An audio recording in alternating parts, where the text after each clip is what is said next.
Strauss starts his lecture with the famous passage from the Declaration of Independence. We hold those truths to be self-evident, that all men are created equal, that they are endowed by their Creator with certain unalienable rights, that among these are life, liberty, and the pursuit of happiness.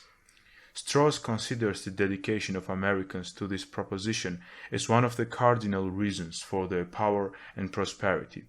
However, as he observes, Americans do not cherish the faith in those words anymore. If a generation ago the natural and the divine foundation of the rights of man was self-evident to all Americans, today the very notion of natural right has become almost incomprehensible. Hence, the principles of Declaration of Independence are not interpreted as expressions of natural right, but merely as an ideal, if not as an ideology or a myth. Strauss traces this phenomenon to present-day American social sciences, which have adopted the very attitude towards natural rights characteristic to German thought, more precisely its historical sense. Strauss remarks that Germany, although defeated on the battlefield, has imposed on its conqueror, i.e. America, the yoke of its own thought, depriving it of the most sublime fruit of victory.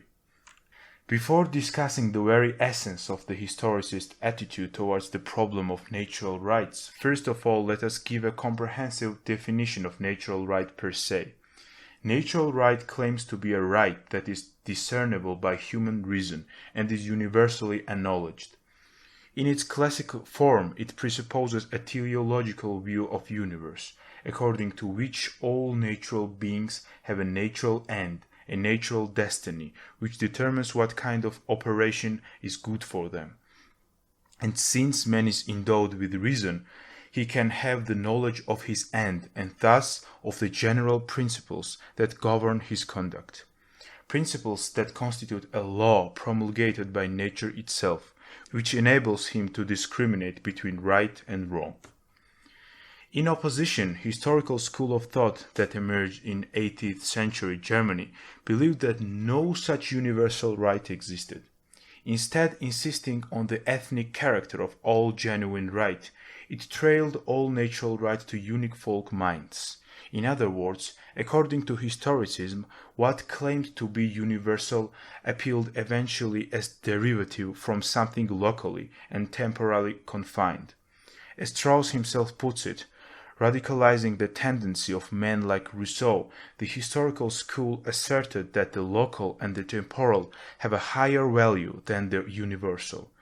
In this manner, historicism does not deny the notion of natural right all at once, as does, for example, positivism, another powerful enemy of natural right alongside historicism.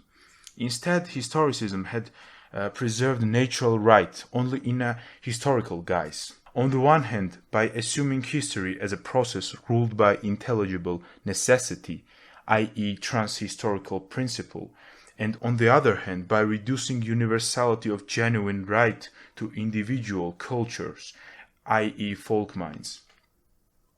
According to Strauss, the historical school of thought, with its aforementioned tendencies, emerged in reaction to French Revolution and to the natural right doctrines that had prepared that cataclysm. Founders of the historical school somehow assumed that the acceptance of any universal or abstract principles has necessarily a revolutionary, disturbing, unsettling effect, similar to the French Revolution. Thus, in opposing the violent break with the past, the historical school insisted on the wisdom and on the need of preserving or continuing the traditional order. According to the historical school, the recognition of universal principles such as natural rights tend to alienate men from their place on the earth, making them strangers in their social orders and even strangers on the earth. Recognizing this, historicism intended to make man absolutely at home in this world. Since any universal principles make at least most men potentially homeless, historicism depreciated universal principles in favor of historical principles. It believed that by understanding their past, their heritage, their historical situation, men could arrive at principles that will be as objective as those of the older, prehistoricist political philosophy had claimed to be, and in addition would not be abstract or universal and hence harmful to wise action or to a truly human life, but concrete or particular principles fitting the particular age or particular nation, principles relative to the particular age or particular nation. Hence, for historical school, historical studies became the mainspring of knowledge, for history was thought to supply the only empirical and hence the only solid knowledge of what is truly human, of man as man, of his greatness and misery. In other words, establishing his end, divorced from all dubious or metaphysical assumptions. However, as Strauss puts it, history proved utterly unable to keep the promise that had been held out by the historical school. This was evident already from the contradiction between basic premises of historicist paradigm. On the one hand, by perceiving nations or ethnic groups as natural units, as independent organisms, historicism encloses nations in their own cultural and historical boundaries, making the existence of transcultural and transhistorical principles impossible. Yet, on the other hand, by claiming to have discovered the existence of general laws of historical evolution, historicism recognizes the transcultural and transhistorical principles that govern historical process. Moreover, any sincere member of the historicist school of thought must admit that his view, too, is as temporary, local, and ephemeral, like any other paradigm that has been replaced before. Hence, historicism not only relativizes universal truth, but also makes truth inaccessible to man as man.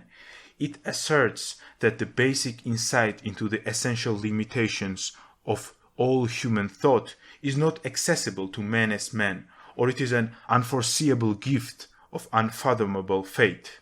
According to the ancient and medieval philosophy, Strauss says, the whole is knowable or intelligible, which presupposes that the whole has a permanent structure or that the whole is unchangeable.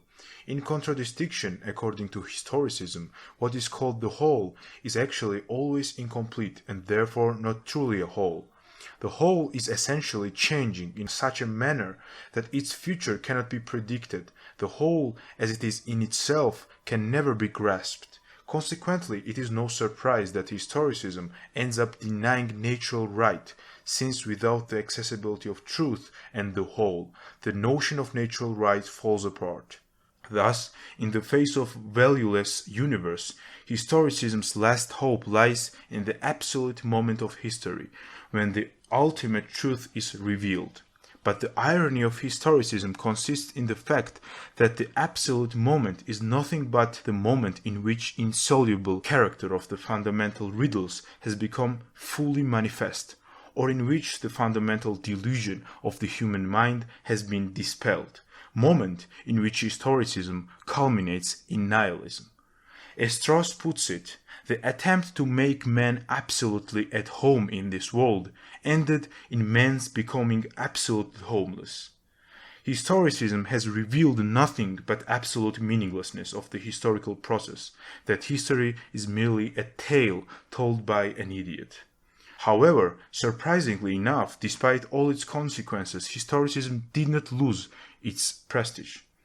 The mood created by historicism and its practical failure was interpreted as the authentic experience of the true situation of man as man, of a situation which earlier man had concealed from himself by believing in universal and unchangeable principles.